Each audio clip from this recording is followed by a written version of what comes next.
Puja Suwarna harita mancuhkeun tangtunganana. Bari musirkeun perhatian kanuju lawan harita Puja Suwarna nyarita. Kakuatan Panaraja jarak jauh Andika.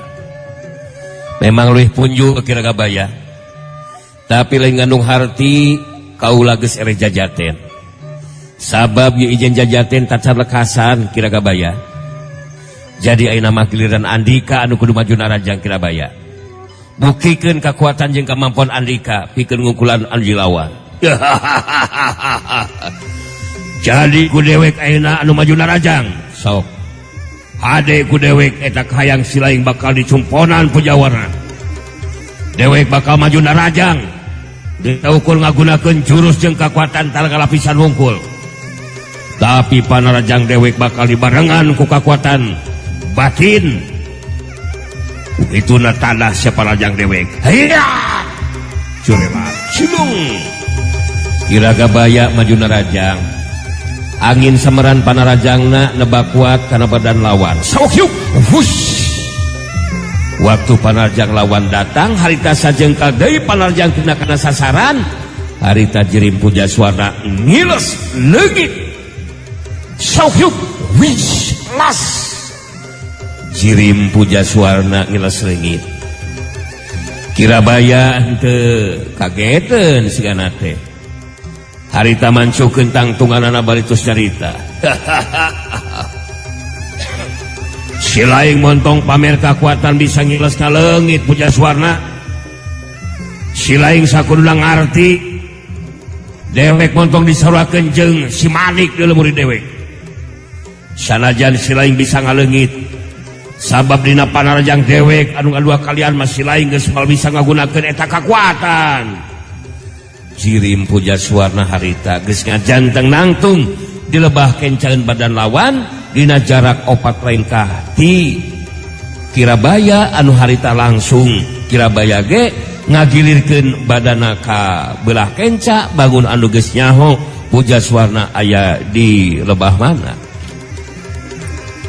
Puja Suwarna mancukeun tangtunganana jeung harita musirkeun paneteupna ka Kirabaya.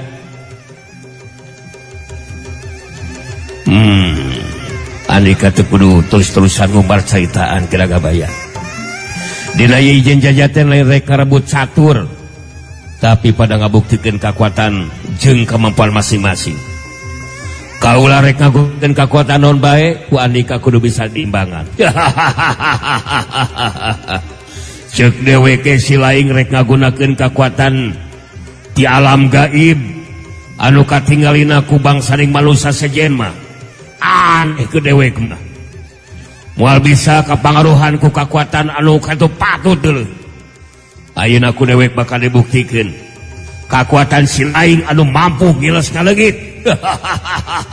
Geus moal bisa digunakeun deui tanah sia. Hayya jorela cilung Kiragabaya maju di narajang. Puja Suwarna jadi kageteun waktu panarajang lawan datang. Sajengka deui panarajang lawan keuna kana sasaran harita Puja Suwarna jirimna teu bisa ngiles ka leungit. Ngadada kakuatan ngiles ka leungitna ngaleungitkeun jirim jadi teu bisa digunakeun. Kapaksa Puja Suwarna ngabendung panarajang lawan ku sapasang leungeunna. Dua kakuatan bantrok ngaliwatan dengan masing-masing. Sok yukir kegas. Dalik deui. Puja Suwarna ngadalik deui kadorong mundur ka tukang sababa lengkah. Sedengkeun Kiragabaya mundur setengah lengkah. Kiragabaya manjul dina tangtunganana bari merhatikeun nuju lawan. Terus nyarita deui. Abandungan ku silaing Puja Suwarna caritaan dewek jadi kenyataan dulu.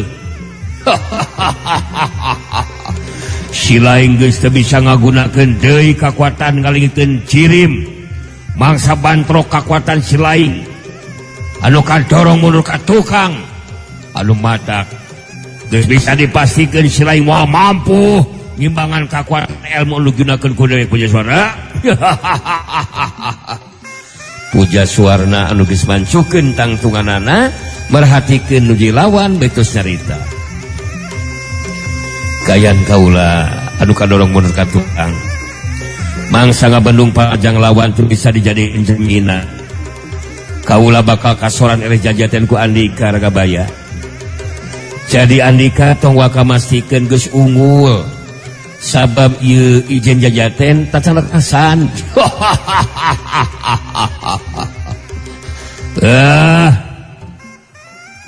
Teu kudu pura-pura kaget Pujasuarna. Lalaunan si laing pikeun ngiles ka leungit geus teu bisa digunakeun ku si laing. Artina kekuatan ilmu dewek leuwih hebat tibatan si laing deuleu. Jadi rekumaha si laing mampu ngukulan kekuatan ilmu dewek Pujasuarna. Anu matak si laing mending keneh kacang init deuleu. Tinggalkeun di patempatan Pujasuarna. Sabab mun si laing nuliskeun tarung, tangtu si laing anu bakal cilaka. Kaula leuwih hade ajal binasa jeung tibatan kudu ini tinggalkeun ieu patempatan. Jadi mun memang Andika mampu ngukulan anu jilawan, kari tinggalkeun atau buktikeun we lah ayeuna mah ku Andika Ragabaya. Ku dewek pasti bakal dibuktikeun sia kekuatan ilmu anu digunakeun ku dewek bakal mampu ngukulan kekuatan si laing Pujasuarna. Sanajan si laing makhluk gaib, tapi dewek boga kekuatan ilmu anu bakal mampu ngancurkeun cirim si laing. Kucak itu maka si laing moal bisa balik deui ka asal deui sia. Eta nu bakal kapan ku laing tetep milih neukkeun tarung dina waktu ayeuna. Teu kudu lobat catur tanpa bukur Ki Ragabaya.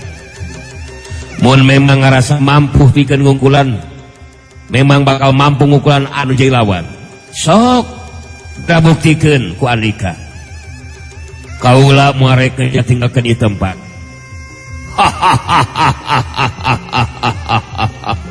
Ngomong naon si laing ha? Si laing memang geus teu sabar hayang geura ajal binasa ku dewek sia. Ku dewek geus moal dibere diampun ka mangkul kawas si laing sia. Tanah sia. Heya. Surela. Silung Ki Ragabaya majuna rajang. Ngagunakeun kekuatan ilmu dibareng ku kekuatan batin. Pujasuarna anu teu bisa ngagunakeun kekuatan ilmu ngiles ngaleungitna harita ngimbangan panajang anu jelawan utamakeun kana kacepetan gerakna mangsa ningkahan panarajang anu jelawan. Sedengkeun Nyai Manik ti barang Kirang Gabaya anu jadi guruna turun jeung Pujasuarna harita langsung ngalaksanakeun kana pamaksudanana. Da puguh saukur imah panggung anu ngonangan ayat 3 teu make kudu hese harita Nyai Manik pikeun mastikeun enggon anu dipake kunang bule. Sangeusna panggih enggon anu dipake kunang bule. Batu kabeneran aya janelaan. Nyai Manik adongkel janela ku tungtung pedangna. Geus kitu terus dina gerakan anu lalaunan Nyai Manik kawulekeun tipung wangi panutup jiwa. Geus beres kitu mah harita Nyai Manik cicing heula sakedeung nungguan waktu anu dianggap pas pikeun asup ka jero imah. Nyai Manik perhatikeun kalebah jandela anu geus ditutupkeun deui. Sangeusna ngawurkeun tipung wangi panutup jiwa terus ngomong dina jero hatena. Ki Ragabaya wae anu jadi guru teu wani anggap enteng kasih nang bole anu matak aing gae kudu hati-hati dina ngalakukeun setiap gerakan. Tapi sangeusna di jero enggon diawuran tipung wangi panutup jiwa mangka dina waktu nu malila deui sengitna tipung bakal kasesep ku silang bule. Anu saterusna manehna bakal terus sare moal lirir hudang. Mun teu dihudangkeun ku Ki Ragabaya guru aing musti kanu dibawa ku sinang bule kalah ka kumaha oge kudu bisa beunang. Jadi aing anu kudu ngabeunangkeun eta kitu galecokna hate Nyai Manik dina waktu harita.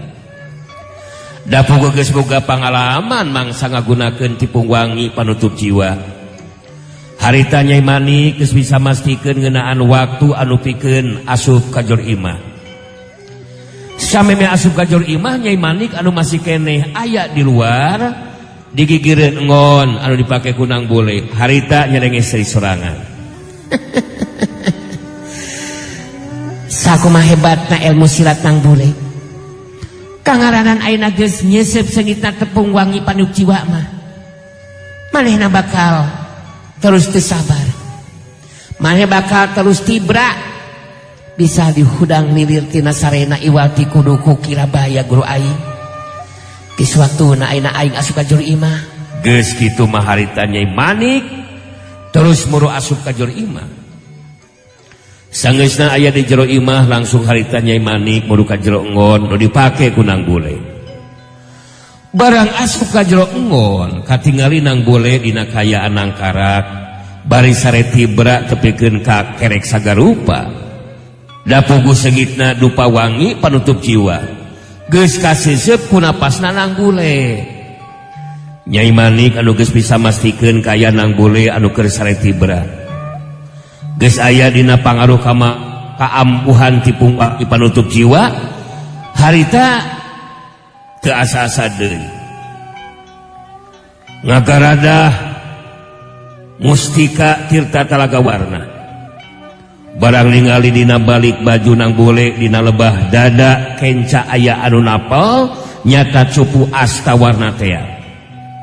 Harita Nyai Manik jadi boga pamikiran mustika teh aya dina jero eta cupu manik atawa eta cupu ceuk pamikirna sabab iwati barang anu dibawa ku Nang Bule. Nyai Manik perhatikeun cupu asta warna bari ngagrentes dina jero hatena. Sigana mustika teh aya di jero cupu anu napal dina dada kencana si Nang Bule. Nyada iwati ieu cupu barang anu dibawa ku Nang Bule. Pikir ngabuktikeun mah ku aing rek dicobaan dibuka tutup cupuna. Nyai Manik ngerasa penasaran. Harita nyobaan rek buka tutup cupu astawarna. Tapi Nyai Manik jadi kageteun sabab pageuh naker tutup cupu teh hese dibuka.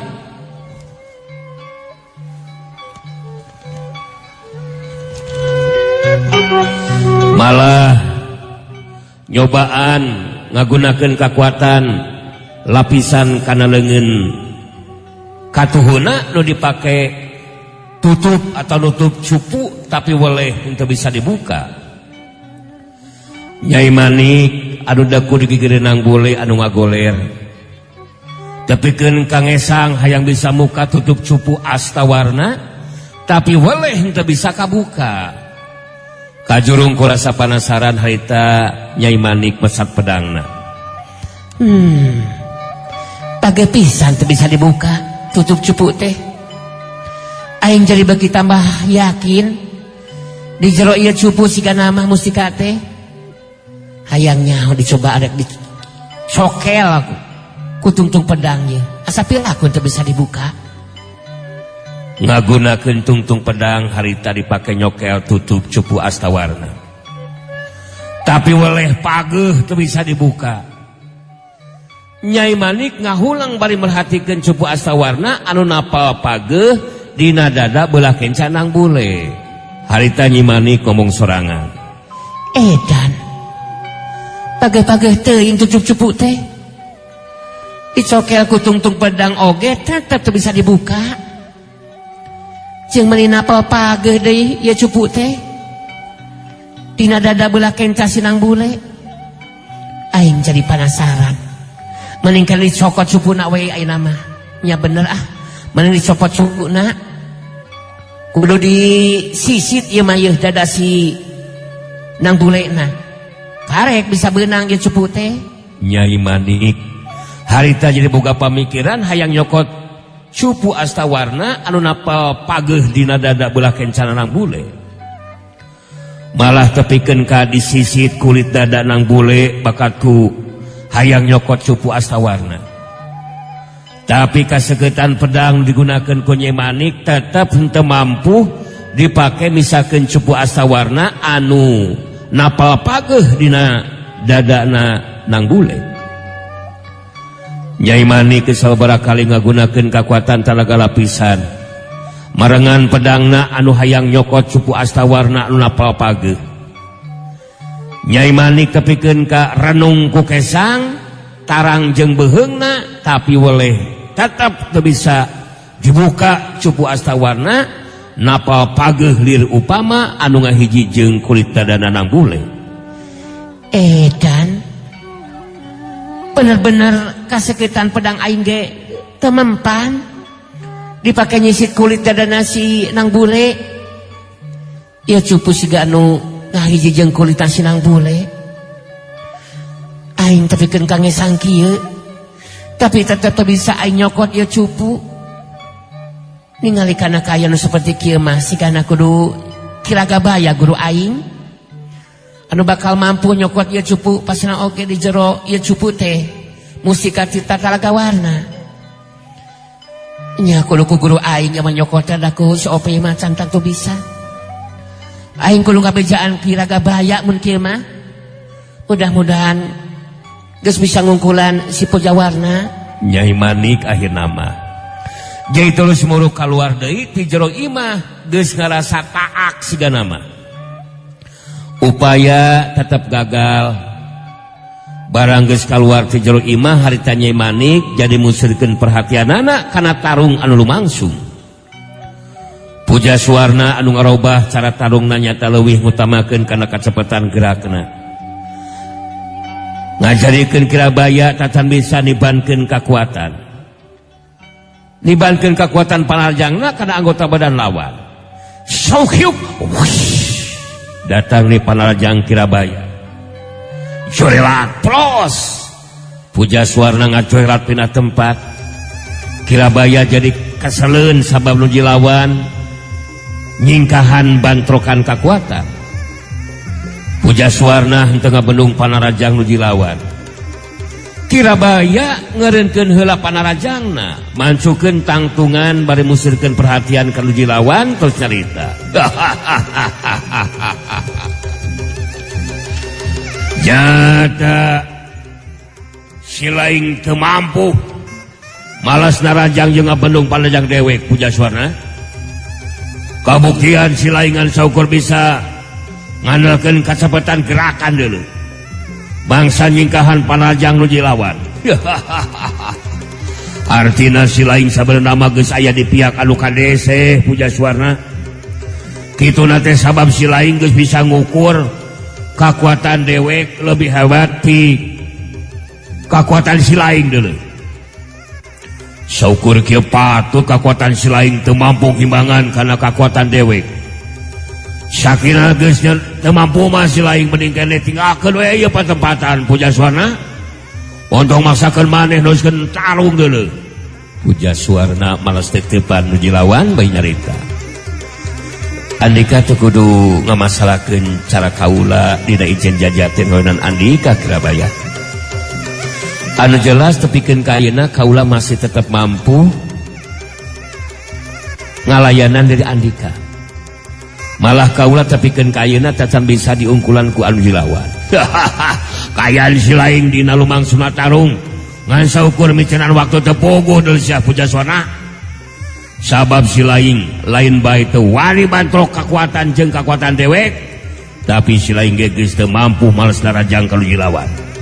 Sarta sieun ngabendung panarajang deweknya. Jadi dan ieu tarung dewek anu meunang angin euy. Andika rek nyarita non wae eta mah hak Andika Kirabaya. Ngan anu jadi kanyataan kaula tepikeun ka ayeuna tacan bisa diungkulan ku Andika geuning Kirabaya. Harita nyelang ningali heula kalebah Nyai Manik anu jadi muridna anu harita keur ngajanteng nangtung sababa lengkah jarakna ti lebah panto imah anu muka. Kiragabaya kerung bari ngomong dina jor hatena. Si Manik kalaka ngajanteng kawas kitu. panto imah mah muka sigana si Manik geus asup ka jol imah. Si Manik bangun anu hayang ngabejaan ka aing. Aya masalah sigana mah ieu. Aing kudu bisa gancang ngungkulan si Pujawarna mun kayak kieu mah ieu.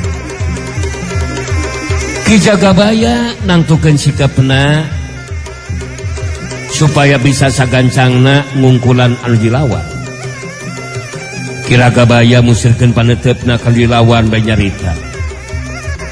Pujaswarna, mohon si Laing masih kene sanggup neruskeun ieu tarung. Robah ku si Laing cara tarungna deudeu. Cara tarung si Laing ngan saukur meakeun waktu jeung tanaga teu puguh deui sia. Atawa cek deweke mending kene gancang nyingkah tinggalkeun ieu patepatan. Teu kudu make jeung hayang ngabela ka Sinang Bule sagarupa. Lain seudih sagoblok. Ngeunaan cara tarung dilakukeun ku kaula. Eta teu bisa diatur ku di Andika Ki Ragabaya. Malah mah sakuna Andika anu kudu upaya sangkan bener-bener bisa ngungkulan anu dilawan. Sagedeung deui sia si Laing kudu narima kana kanyataan sia. Mangsa diungkulan ku dewek Pujaswarna. Kangaranan dewek geus ngagunakeun jurus simpenan. Mangka si Laing moal bisa terus-terusan nyingkahan panajang dewek deui. Ya kan tinggal buktikeun we eta caritana Andika teh Ki Ragabaya. Ku dewek pasti bakal dibuktikeun sia. Panajang dewek geus moal bisa disingkahan ku si Laing Pujaswarna. Rasakeun sia. Hayya.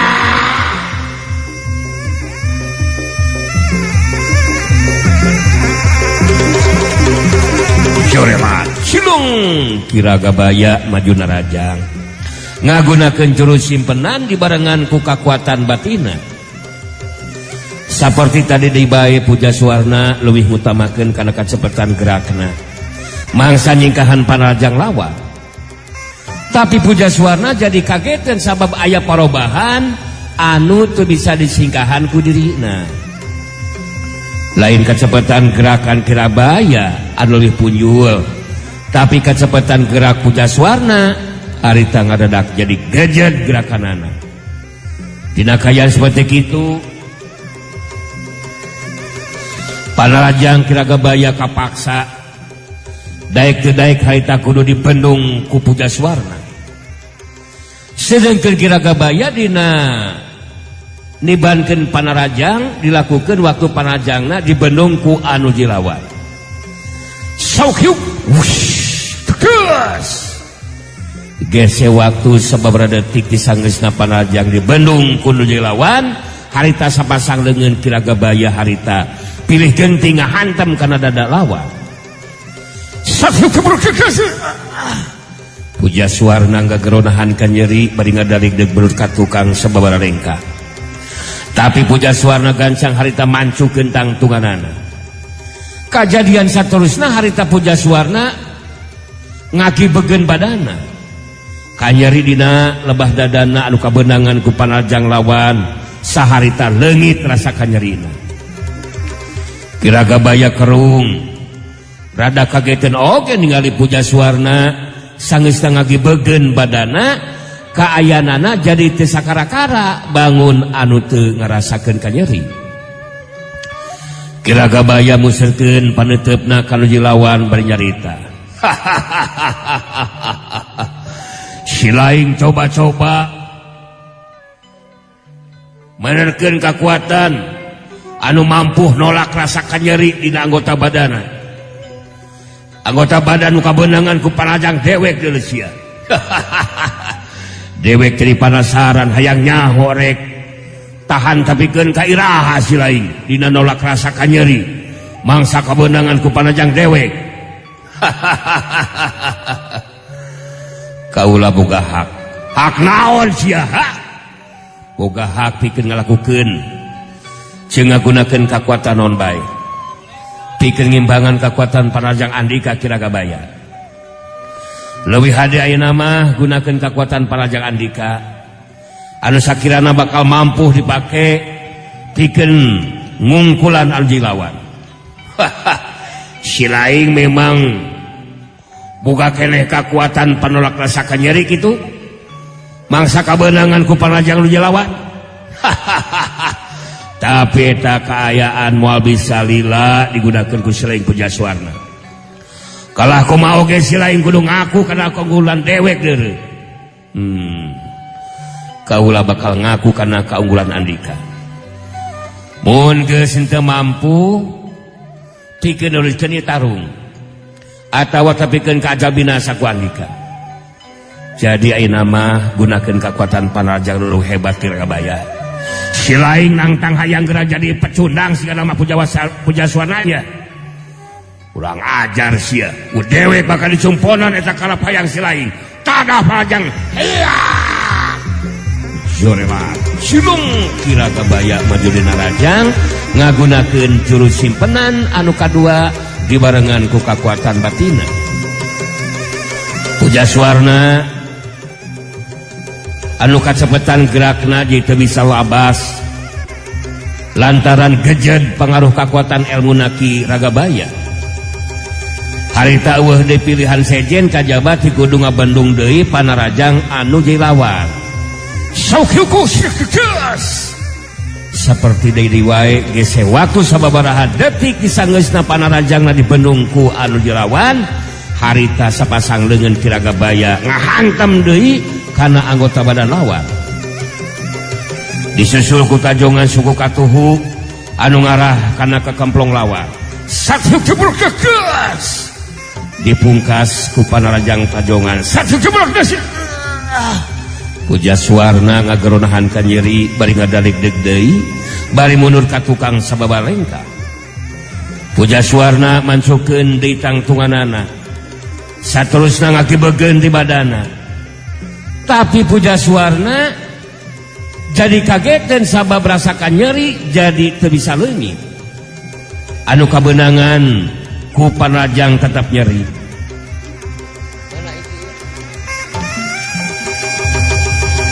Pujaswarna bisa ngarti kekuatan panolakan nyeri anu digunakeunana geus bisa diungkulan ku anu jilawan. Sadar kana eta kayaan harita Pujaswarna kekuatan ilmu ki Ragabaya mampu ngungkulan dua kekuatan anu digunakeun ku dirina. Nyata kekuatan ngaleungit jeung kekuatan daya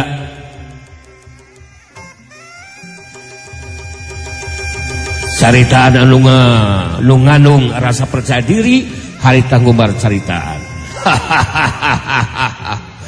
Silaing sagedeng-dege bakal ngaku karena keunggulan uji lawan dulu. Kekuatan Silaing giles leungit jeung daya panolak geus teu bisa digunakeun.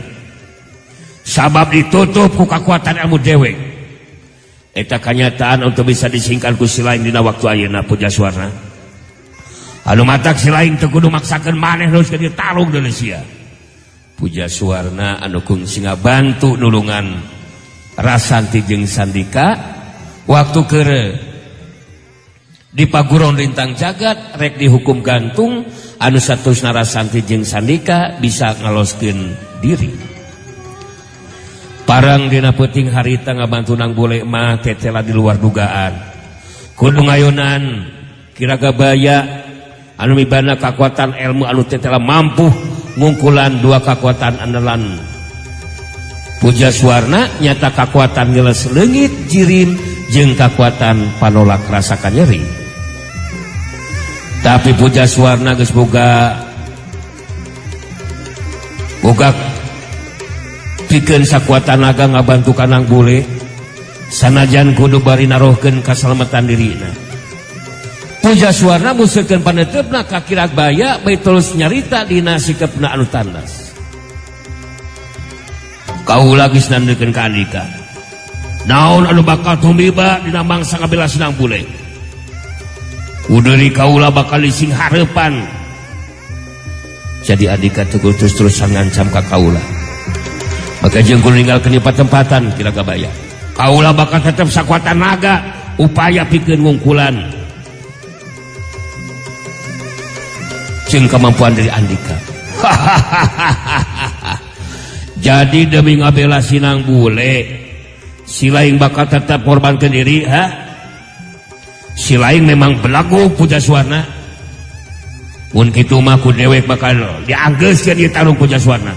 Rasakeun ku si lain akibat nu bakal tumiba ka si lain. Kaula geus saga diri. Narima kana akibat nu bakal tumiba. Hade mun kitu mah rasakeun ayeuna akibat nu bakal tumiba ka si lain Pujaswarna. Ku dewek bakal dianggeuskeun ieu tarung. Talasia, heya. Jorelan, silung Kiragabaya maju dina raja. Datang na panarajang lawan, geus teu bisa disingkahan ku Pujaswarna. Geus taya dipilihan kajaba tinggal Bandung panarajang lawan ku sapasang leungeunna. Sauhiuk kekeus.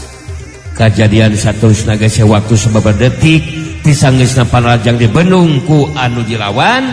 Harita Kirabaya ngasupkeun runtuyan panarajangna anu geus teu bisa disingkahan jeung di Bandung ku anu dilawan. Runtuyan panarajang Kiragabaya ngahantem kana sababaraha bagian anggota badan lawan. Tumrepna ka Pujaswarna ngajadikeun ngajengkang oleh ka tukang. Satruk jebak tegas. Pujaswarna ngageronahan ka nyeri. Bari ngajengkang oleh ka tukang geus teu bisa ngajaga di kasaimbangan badan. Jengkang koleap kebrut. Pujaswarna rubuh ngabebengkang maring lemah. Kiragabaya mancur dina tangtunganna bari ngumar ka sukahatena.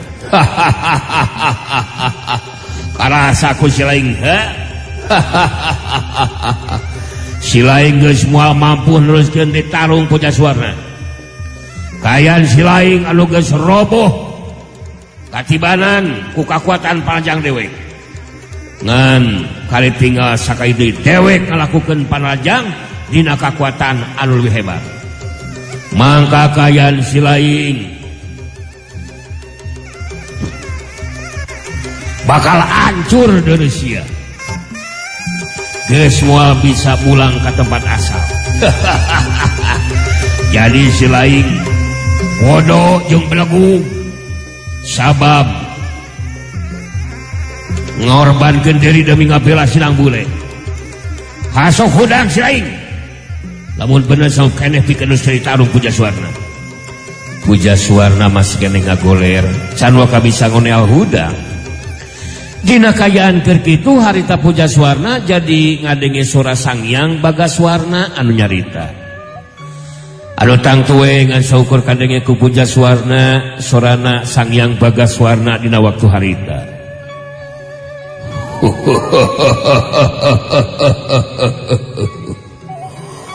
Upaya nu lakukeun ku Andika geus cukup Puja. Teu kudu maksakeun diri pikeun nuruskeun ijen jajaten anu dilawan ku Andika. Memang mibana kekuatan ilmu anu hade. Kau lagi tacantang tu bakal mampu ngungkulan nu jadi lawan. Ngeunaan boleh Andika teu kudu salampang Pujaswarna. Kaula boga kayakinan si Rawing moal ngantep mun tepikeun ka anu jadi incuna nying hareupan bahaya anu rongkah. Leuwih hade tinggalkeun patempatan pikeun ngilangkeun perhatian. Kaula bakal ngagunakeun kakuatan sangkan muridna Siragabaya jadi ngapusuh ka guruna. Dina kayaan seperti itu Andika bisa ninggalkeun ieu patempatan. Laksanakeun parentah kaula Pujaswarna. Dawuh timalan ku Kangjeng Putra masih laksanakeun dawuhan Kangjeng Rama. Pujaswarna geus rek ngoneal hudang. Harita aya nu ngacwelat datang saterusna mancur dina tangtunganana dihareupeun Kirabaya. Jolelat cilung sadagedeg tete lajirim anu anjar datang teh Nyai Mani keuningan baraya. Ningali anu jadi muridna mancur dina tangtunganana dihareupeunana harita dadak dumadakan.